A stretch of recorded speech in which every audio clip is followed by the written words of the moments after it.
Football দুনিয়ায় Neymar নামটা মানেই জাদুকরী ড্রিবল, চোখ ধাঁধানো স্কিল আর গোল করার অসাধারণ ক্ষমতা।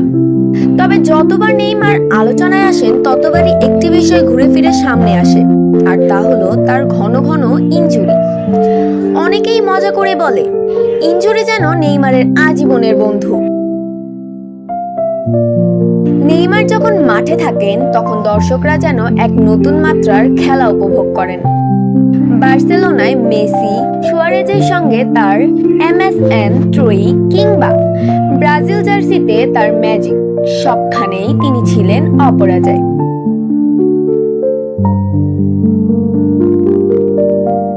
কিন্তু যতবার তিনি নিজের ছন্দ খুঁজে পান ততবারই ইনজুরি এসে তাকে থামিয়ে দেয়।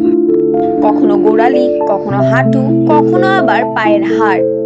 প্রায় প্রতিটি মৌসুমেই কোনো না কোনো বড় ইনজুরি নেইমারকে মাসের পর মাস মাঠের বাইরে রেখেছে। সবচেয়ে কষ্টের ব্যাপার হলো নেইমারের ইনজুরিগুলো শুধু তার ক্যারিয়ার নয়, ভক্তদের স্বপ্নকেও ভেঙে দিয়েছে।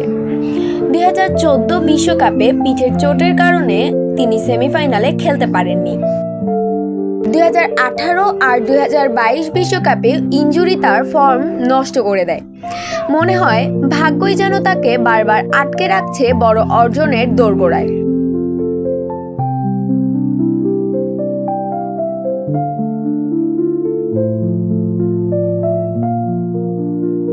তবে ইনজুরি যতই বাধা দিক, নেইমারের লড়াই করার মানসিকতা কমেনি। তিনি বারবার মাঠে ফিরে এসেছেন, নতুন উদ্যমে খেলেছেন, আবারও ভক্তদের আনন্দ দিয়েছেন।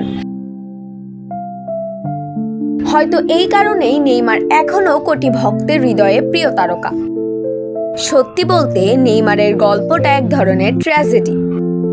ফুটবল বিশ্ব জানে তিনি অসাধারণ প্রতিভা, কিন্তু ইনজুরির সঙ্গে তার এই অদ্ভুত সম্পর্ক তার ক্যারিয়ারের সবচেয়ে বড় দুঃখ হয়ে থাকবে।